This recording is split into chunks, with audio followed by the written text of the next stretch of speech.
বিসমিল্লাহির রহমানির রহিম। সম্মানিত ভাই ও বোনেরা, মানুষ সাধারণত যেটা খুব বেশি জানে, যেটা নিয়ে বেশি আলোচনা হয়, সেটাকেই সবচেয়ে বেশি গুরুত্ব দেয়। আর যেটা মাঝখানে পড়ে যায়, যেটা নিয়ে তেমন আলোচনা হয় না, সেটার গুরুত্ব অনেক সময় মানুষের চোখ এড়িয়ে যায়। ঠিক তেমনই একটি মাস হল শাবান মাস। শাবান মাস এমন একটি মাস যেটা অবস্থান করছে রজব ও রমজান এই দুই মাসের মাঝখানে। রমজান মাস সম্পর্কে তো সবাই জানে।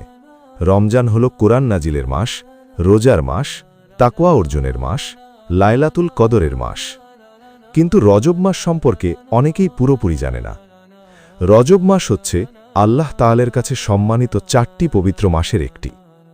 আল্লাহ তাআলা কুরআনে ইরশাদ করেছেন, বছরের 12 মাসের মধ্যে 4টি মাস বিশেষভাবে সম্মানিত। এই 4টি মাস হল জিলকদ, জিলহজ, মুহররম এবং রজব। এই 4টি মাসকে বলা হয় আশহুরে হুরুম, অর্থাৎ সম্মানিত ও পবিত্র মাস। এই মাসগুলোতে গুনাহের ভয়াবহতা বেশি আর নেক আমলের সওয়াবও বেশি। কিন্তু বাস্তবতা হল, রমজানের গুরুত্ব সবাই জানে, রজব মাসের সম্মানিত অবস্থানও অনেকে জানে। কিন্তু ঠিক এই 2 মাসের মাঝখানে থাকা শাবান মাসের ব্যাপারে মানুষ অনেক সময় গাফেল থাকে। এই গাফলতির কথাই রাসূলুল্লাহ সাল্লাল্লাহু আলাইহি ওয়াসাল্লাম খুব স্পষ্টভাবে আমাদের জানিয়ে দিয়েছেন। হযরত আয়েশা রাদিয়াল্লাহু আনহা বলেন, আমি রাসূলুল্লাহ সাল্লাল্লাহু আলাইহি ওয়াসাল্লামকে রমজান ছাড়া অন্য কোনো মাসে পূর্ণ মাস রোজা রাখতে দেখিনি। আর আমি তাকে রমজান ছাড়া শাবান মাসের মতো অন্য কোনো মাসে এত বেশি রোজা রাখতে দেখিনি। এই কথা শুনে আমাদের মনে প্রশ্ন জাগে, কেন রাসূলুল্লাহ সাল্লাল্লাহু আলাইহি ওয়াসাল্লাম শাবান মাসে এত বেশি রোজা রাখতেন? এই প্রশ্নের উত্তর দিয়েছেন রাসূলুল্লাহ সাল্লাল্লাহু আলাইহি ওয়াসাল্লাম নিজেই।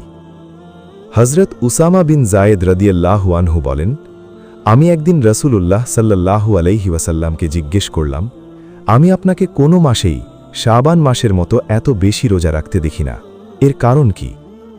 তখন রাসূলুল্লাহ সাল্লাল্লাহু আলাইহি ওয়াসাল্লাম ইরশাদ করলেন, এই মাসটি এমন একটি মাস যে মাস সম্পর্কে মানুষ গাফেল থাকে, কারণ এটি রজব ও রমজানের মাঝখানে। আর এই মাসেই বান্দার আমলসমূহ রাব্বুল আলামিনের দরবারে পেশ করা হয়। আমি ভালোবাসি আমার আমল যেন রোজাদার অবস্থায় আল্লাহর দরবারে পেশ হয়। প্রিয় ভাই ও বোনেরা, এই কথার গভীরতা একবার হৃদয়ে অনুভব করুন। সারা বছরের আমল, আমাদের নামাজ, আমাদের রোজা, আমাদের কথা, কাজ, চরিত্র, সবকিছুর হিসাব এই মাসে আল্লাহর দরবারে পেশ করা হয়। আর ঠিক সেই মাসটিকেই আমরা অনেক সময় অবহেলা করে দেই। এই কারণেই রাসূলুল্লাহ সাল্লাল্লাহু আলাইহি ওয়াসাল্লাম এই মাসে রোজার মাধ্যমে নিজের আমলকে সুন্দর করার চেষ্টা করেছেন। এরপর আসে শাবান মাসের সবচেয়ে আলোচিত রাত, লাইলাতুন নিসফি মিন শাবান, যাকে আমরা শবে বরাত বলে থাকি। রাসূলুল্লাহ সাল্লাল্লাহু আলাইহি ওয়াসাল্লাম বলেন, আল্লাহ তাআলা অর্ধ শাবানের রাতে তার সৃষ্টির দিকে বিশেষ দৃষ্টি দেন। অতঃপর তিনি সকল বান্দাকে ক্ষমা করে দেন, কেবল শিরককারী এবং বিদ্বেষ পোষণকারী ছাড়া। এই হাদিস আমাদের জানিয়ে দেয়, এই রাত ক্ষমার রাত, রহমতের রাত। কিন্তু বিদ্বেষ ও শিরক থাকলে এই রহমত থেকে মানুষ বঞ্চিত হয়। হযরত আয়েশা রাদিয়াল্লাহু আনহা বলেন, এক রাতে তিনি দেখলেন রাসূলুল্লাহ সাল্লাল্লাহু আলাইহি ওয়াসাল্লাম এত দীর্ঘ সিজদায় আছেন যে তার মনে হয়েছিল তিনি হয়তো ইন্তেকাম করেছেন। পরে রাসূলুল্লাহ সাল্লাল্লাহু আলাইহি ওয়াসাল্লাম বললেন, এটা অর্ধ শাবানের রাত।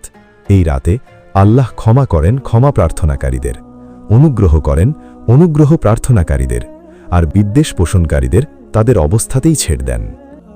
এই রাতের করণীয় হল নফল নামাজ, দীর্ঘ সিজদা, কুরআন তিলাওয়াত, দোয়া ও ইস্তিগফার, খাঁটি তওবা এবং অন্তরকে বিদ্বেষ মুক্ত করা। এই আমলগুলো ব্যক্তিগতভাবে নিজ নিজ ঘরে করা উত্তম। এই রাতে হৈ হুল্লোড়, আলোকসজ্জা, পটকা, আতশবাজি, অপ্রয়োজনীয় জমায়েত এসব কিছুই সঠিক নয়। শবে বরাতের পরের দিন শাবান মাসের 15 তারিখ। এই দিনটি আইয়ামে বীজের অন্তর্ভুক্ত। আইয়ামে বীজ হল মাসের 13, 14 ও 15 তারিখ। এই 3 দিন রোজা রাখা রাসূলুল্লাহ সাল্লাল্লাহু আলাইহি ওয়াসাল্লামের সুন্নাত। তাই 15 শাবানের রোজা আইয়ামে বীজ হিসেবে সুন্নাত। কিন্তু শুধু শবে বরাতের কারণে এটাকে আলাদা সুন্নাত মনে করা সঠিক নয়। একটি বিষয় পরিষ্কারভাবে মনে রাখতে হবে, শবে বরাতের ফজিলত আছে, কিন্তু শবে কদারের মতো নয়। শবে কদার হল কোরআন নাজিলের রাত, হাজার মাসের চেয়েও উত্তম রাত। শবে বরাত হল ক্ষমা ও প্রস্তুতির রাত। সম্মানিত ভাই ও বোনেরা, শাবান মাস আমাদের জন্য একটি সতর্ক বার্তা। আমলনামা পেশ হওয়ার আগেই নিজেকে ঠিক করে নেওয়ার সুযোগ। আজ যদি আমরা তওবা করি, বিদ্বেষ দূর করি, গুনাহ ছেড়ে দেই, নেক আমলের দিকে ফিরে আসি, তাহলে ইনশাআল্লাহ আমাদের আমলনামা আল্লাহর দরবারে সুন্দরভাবে পেশ হবে। হে আল্লাহ, আমাদের শাবান মাসের যথাযথ কদর করার তৌফিক দান করুন। হে আল্লাহ, আমাদের হৃদয়কে শিরক ও বিদ্বেষ থেকে পবিত্র করে দিন। হে আল্লাহ, আমাদের গুনাহসমূহ ক্ষমা করে দিন, আমাদের আমলকে কবুল করে নিন এবং আমাদেরকে রমজান পর্যন্ত পৌঁছে দিন পূর্ণ ঈমান, সুস্থতা এবং আমলের সাথে। আমিন ইয়া রাব্বাল আলামিন। আপনি যদি চান এই ভিডিও থেকে উপকার পৌঁছক আরও মানুষের কাছে, তাহলে ভিডিওটি লাইক করুন, আপনার মূল্যবান মতামত কমেন্টে লিখুন এবং এমন আরও ইসলামিক কন্টেন্ট পেতে চ্যানেলটি সাবস্ক্রাইব করে পাশে থাকুন।